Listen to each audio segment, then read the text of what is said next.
language learning podcast. We have another episode of news headlines from the AP. That is the Associated Press, an American news publication. Today, the topic I think is relevant to Brazil, but especially the U.S. It's about guns. So here we go. A quick review. I will read the headline, the title, many times. You can listen. You can write down the title for practice. So it's your choice. Here we go. The website is apnews.com. apnews.com. This article is by Rebecca Reynolds.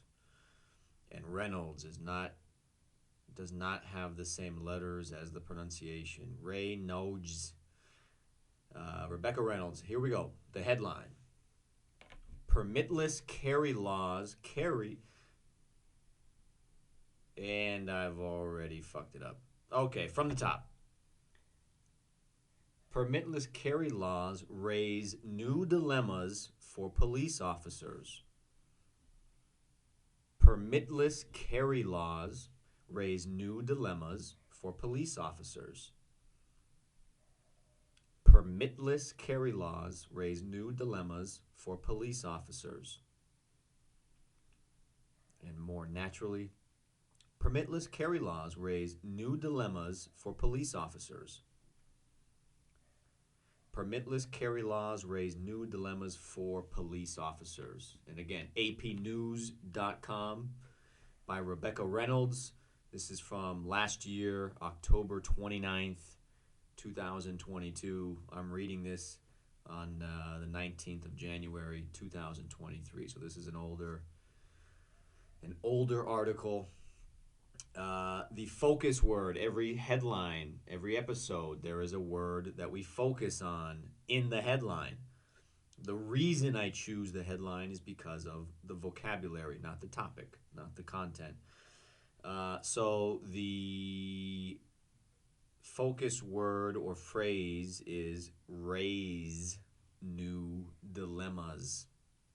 What does it mean to raise a problem or raise an issue or raise a dilemma?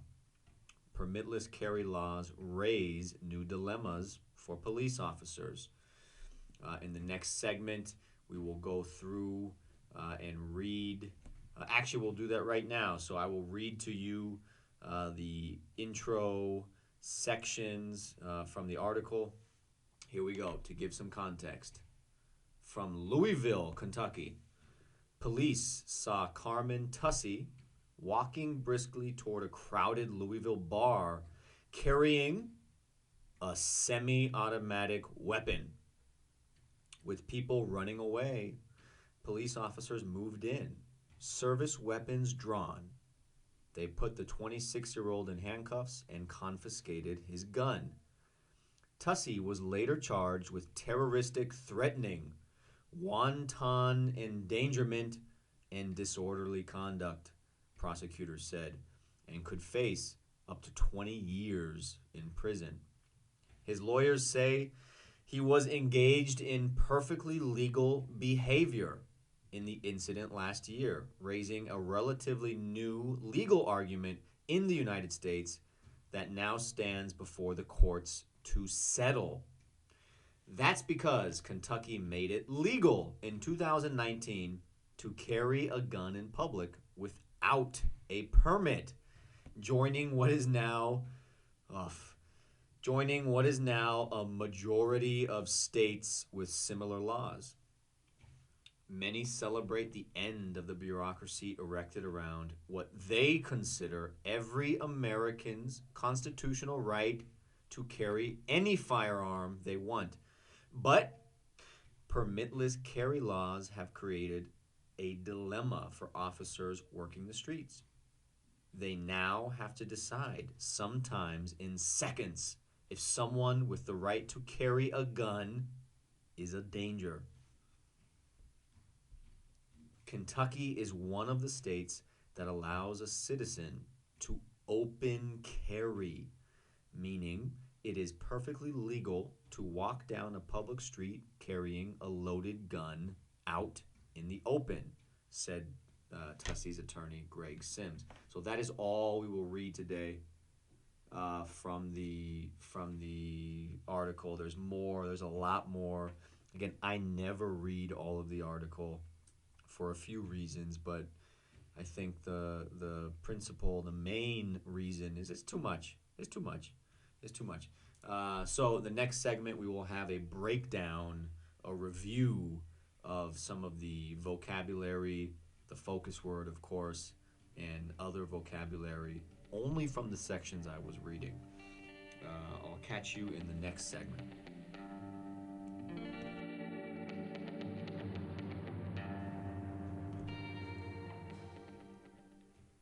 Let's go into the vocab now. We read the headline. We read the sections from the article, AP News by Rebecca Reynolds.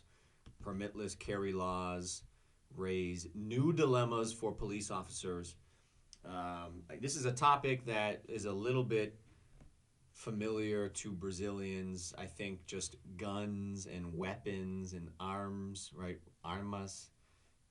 This is I'm not sure how many people care about this in Brazil to decide how they vote, but I promise you, in the United States, this is a crucial topic for how people decide to vote, how people decide, what party they're in, political party, I mean. So this, and this is every year, every couple months, we have a school shooting every couple months. We have mass shootings every day. The definition of a mass shooting changes, but usually it's multiple people, three plus injured, or sometimes they decide that the determination is how many dead people, but multiple, right? So that happens every day in the United States, possibly in Brazil too. But the nature of those incidents can be very different, right? Drug trafficking and shootouts are different than someone going to a public area and killing people they don't know and have no connection to, or someone killing coworkers, or someone killing their family. So yeah. Okay, so let's break down the vocab from the headline and from the article that we read, from the portions that we were reading. Permitless carry laws. Laws, rules, lays. So permitless carry laws. Carry means levar, right? To take with you. Permitless means sem permissão.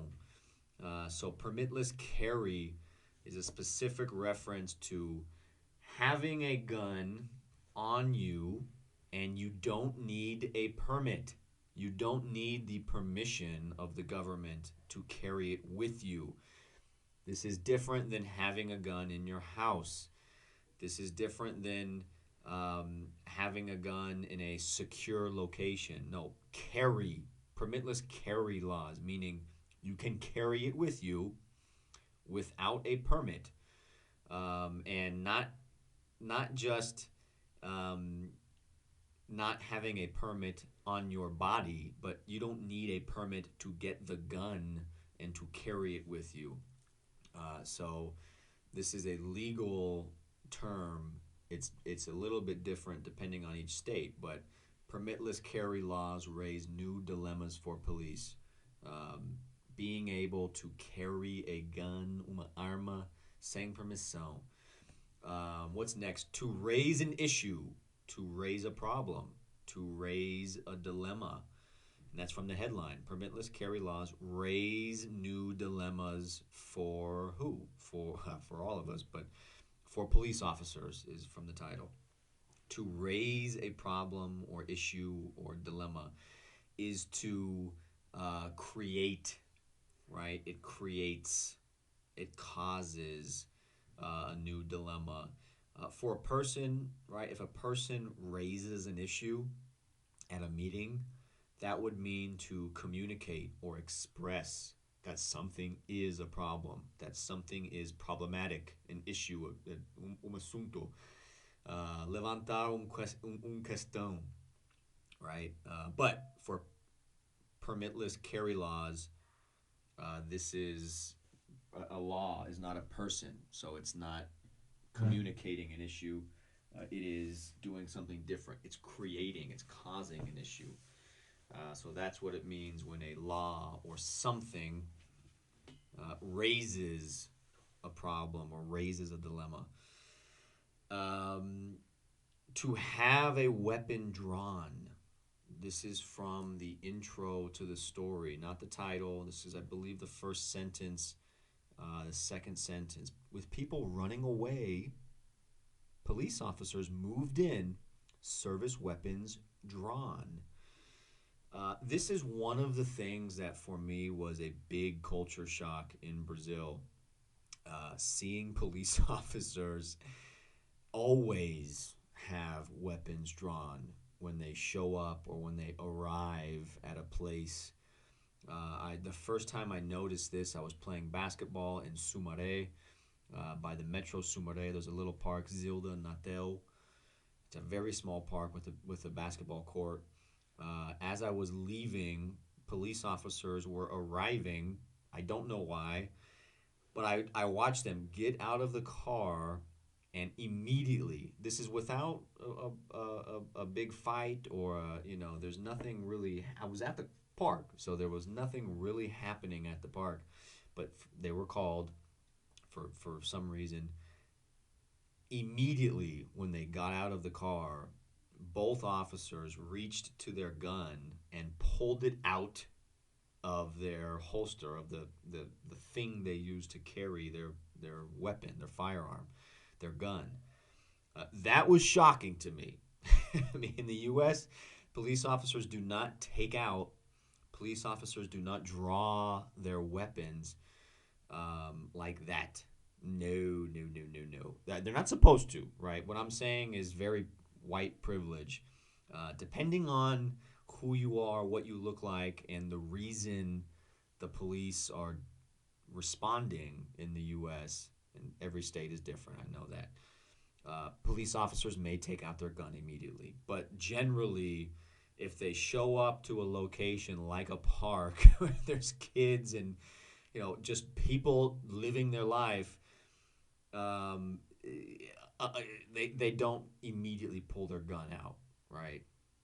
So back to our vocab. To have a weapon drawn, draw is the infinitive, to draw, right? This could be desenhar, but we're not really using the same meaning here. Same letters, different meaning. drawn, to have a weapon drawn, service weapons drawn, to have it out, to have it out. Ter uma arma em punho, to have a weapon or a gun out in your hand, is to have a weapon drawn. So the police officers here, they see a guy walking fast, walking briskly towards a crowded bar, carrying a semi-automatic weapon or arma. When they say semi-automatic, they don't. They haven't. This is not in the writing yet. I have not read this, but I imagine it is a rifle.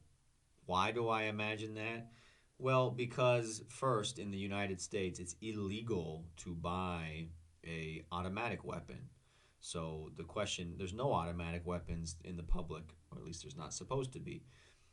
Semi-automatic weapon, you typically you would distinguish or make a distinction of a semi-automatic weapon and a handgun. A handgun is always assumed to be semi-automatic. A rifle is not. A rifle in the United States, if you buy a rifle legally, right, it is always semi-automatic, but it doesn't look like it. It looks like a military rifle, and military rifles can be automatic or burst, where you shoot three shots at a time or four shots at a time every time you pull the gatillo, the trigger. But it doesn't say rifle, so we're not sure here. Um, to confiscate, confiscar, right? To take, to seize, to take possession of something. Seize is Seize. It means to take, with or without force, but to take. Some usually with force, to seize. Wanton endangerment. The guy, the dude, Tusi was his name, right? Carmon Tusi was the name. Tusi or Tussi, Tusi, don't know how to pronounce it. Tussi was later charged or accused, formally accused, with terroristic threatening, ameaçados terrorísticas, wanton endangerment. Wanton means without care, right? You do something that is careless. You're not being careful. Endangerment, to put someone in danger. Peligrar. Oh, peligrar. I'm not sure actually. To put someone in danger, to cause danger, is to endanger something. So wanton endangerment, though, this is a legal term usually. That means to have extreme indifference to the value of human life. This is in Kentucky, so different states may have different definitions, but they all mean more or less the same thing. To not care, to not have a value for human life, particularly other humans. It's not about how you treat yourself generally. Wanton endangerment is not about yourself. It's about how you are treating the people in an environment. So wanton endangerment, carrying a gun and shooting the gun into the air, not realizing that oops, the bullets, as balas, they might come down and hit someone. That could be described as wanton endangerment. So legal definition, but it generally means being careless. Being careless. Not being careful, right? Descuidado, descuidada with other people's lives. Disorderly conduct is the next charge, right? The next thing he was charged with. Disorderly conduct. Another definition, so it could change depending on the state. But to comport, to behave in a way that disturbs peace, morals, or safety of people or an environment, or people in an environment. So, and this is a very, you can interpret this definition in many ways, right? But disorderly conduct is behavior or comportamento that would disturb or cause problems for the people in an environment. So different environments, different behavior could be disorderly conduct. If you're in a nightclub, uh, um, breaking a bottle because you might get into, when you think when you're mad at someone, throwing something at the mirror or the wall and breaking it could be disorderly conduct. Um, if you are in a library, disorderly conduct could be much different than something in a nightclub or discoteca. So to settle. This is in the next sentence, I believe. His lawyer says he was engagado in perfectly legal behavior last year in the incident, raising or creating a relatively new legal argument in the United States that now stands before the courts, que agora fica antes do tribunal, to settle, resolver, right? To settle, resolver, chegar a acordo, or entendimento, to reach an understanding or an agreement, to settle, settle. This is a common in law, right? Lawyers meet to settle a case. Arbitration happens to settle a case. Mediation happens to settle a case. You can settle a problem or a disagreement. Erected. Many celebrate the end of the bureaucracy erected around what they consider their right, the right to carry a gun, any gun that they want, any weapon. Erect, to go up, to stand up. erguer, erigir, levantar. So laws are raised or erected. Kind of a strange word to use, right? Because you're imagining something going up or moving. Laws are words on a page, but they stand up to the public, is kind of the idea. Anything else that I missed? I think I read one extra paragraph, so let me see. Dilemma. I'm not sure of dilemma. Let me look on my phone that I always have with me during these episodes. Dilemma. Dilema. É a mesma coisa, diferente pronunciação. Dilemma. A problem, right? Dilemma is a problem. Some kind of, do I go left or right? Usually it's two bad choices. Um, Permitless carry, we did that to decide, right, carry a gun. Kentucky is one of the states that allows a citizen to open carry. Open carry is another way of saying, hey, you can have a gun, you can carry a gun. Pode levar uma arma em pública, in the open, right? When we say in the open, this is a distinction, right? Because there's a difference between having a gun on your body or in your arms or hands that someone can see, and a gun that is hiding or clandestinamente nos seus calções, or is hiding in your bag or something. So there's a difference between open carry and concealed carry, where conceal means esconder, esconder. So to carry, para levar uma arma escondido versus para levar uma arma abertamente, right? With people can see it. And every state, different states have different rules about these things. And this is not a federal rule. The federal rule so far is, yeah, we can't really restrict you from owning a weapon, uma arma, an arm. We can say arm in English too, but typically we don't. I don't think there's any more vocab here. Loaded gun. A loaded gun is a gun that has ammunition. A gun that has bullets, right? Carregada. It's loaded with ammunition, with bullets. Okay, so maybe you have more doubts. Maybe there's a pronunciation that's strange, but so far, I can only do so many words here. If the pronunciation was difficult, I recommend listening again, slow down the speed, or listen 2 or 3 times, because these are short segments. The next segment will be questions and conversation about the topic.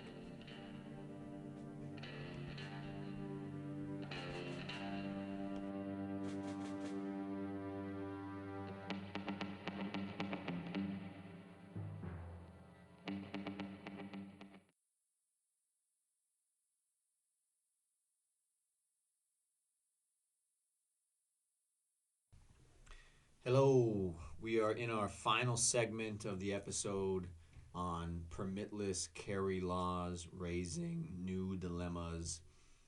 We did a read of the headline. In the first segment, we read some of the article. In the second, we did the vocab and everything that might be especially challenging. We cannot do it all. And finally, we are in the questions and conversation. The objective here is for you to have something to chew on, to have something para masticar, digerir, digestar. Como se fala digest, right? Digerir almost sounds like to drive, right? But to digest. And you can write answers in the comment section. You can email answers. You can write them down on a piece of paper. You can think about them in English, right? All of this in English on your own. So here we go. Question number 1. In the most general sense, what is your opinion on gun ownership? In the most general sense, what is your opinion on gun ownership?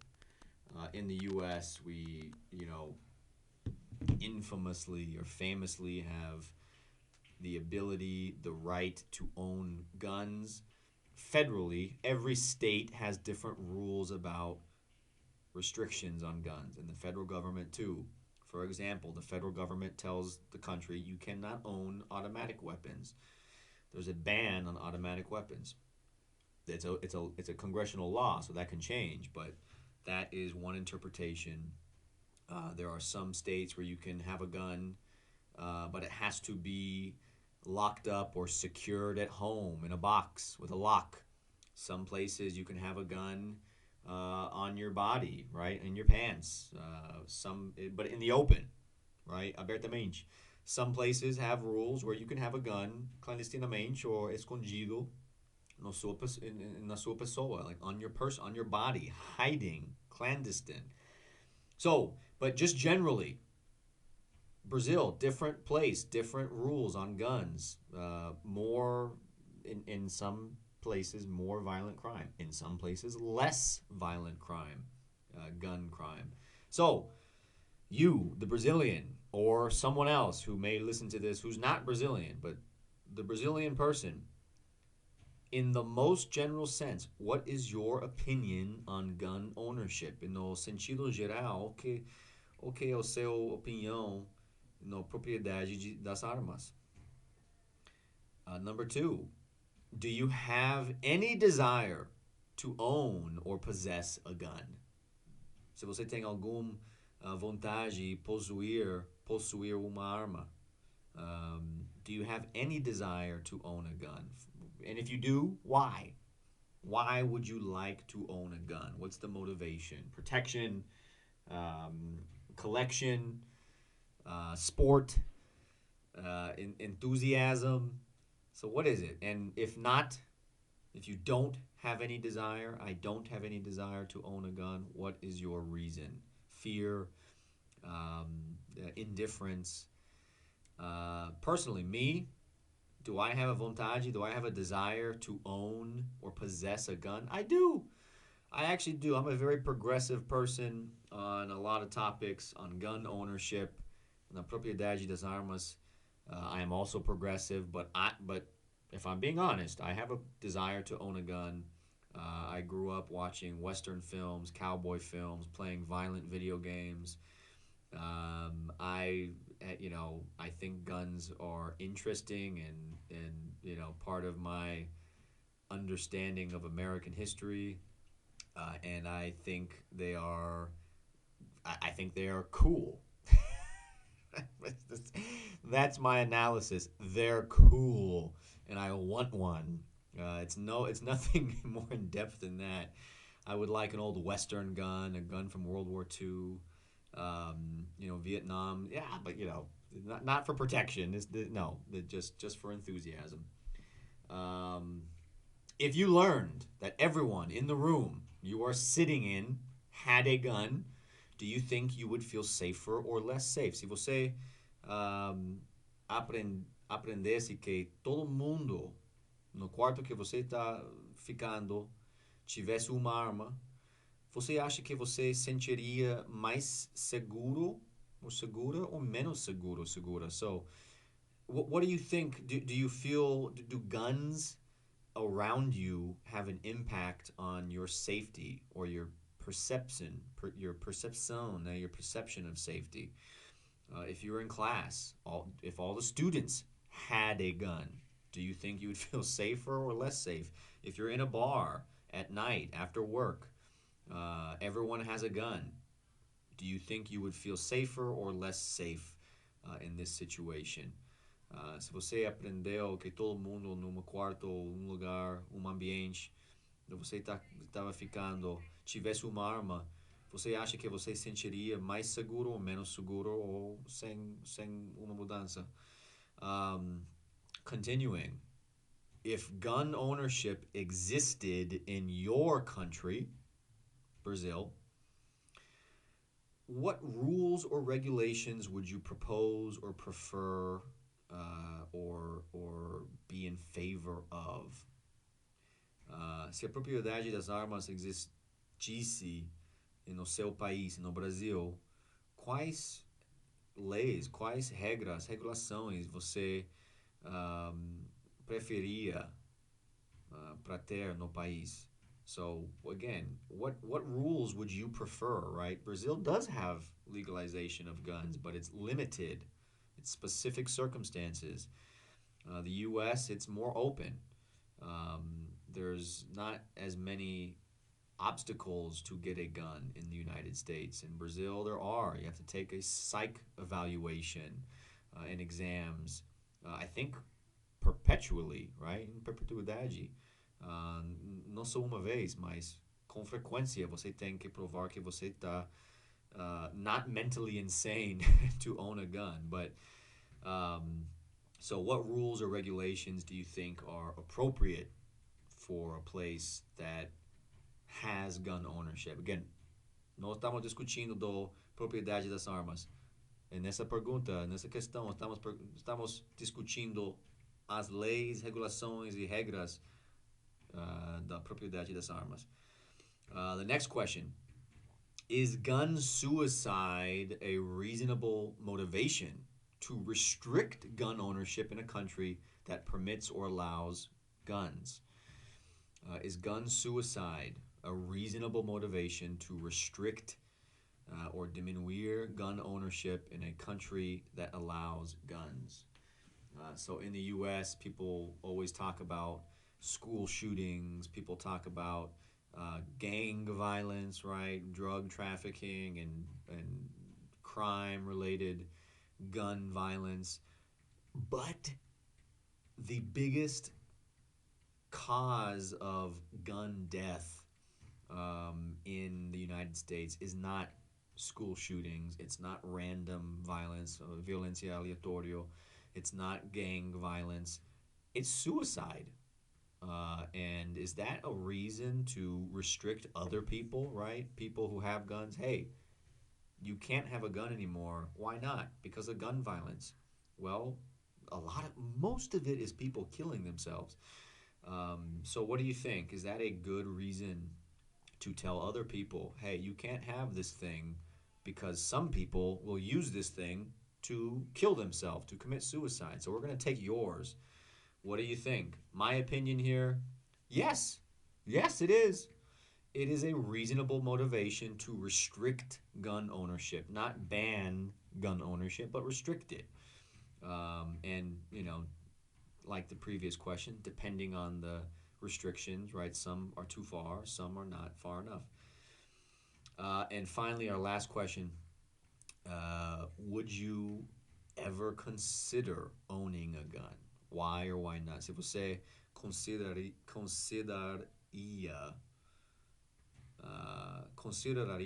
right, there it is, propriedade de uma arma.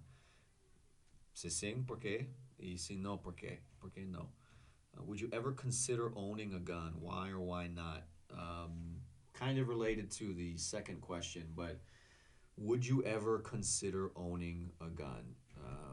If you would consider it, why would you? Again, for safety or for enthusiasm, for collection, and if not, why not?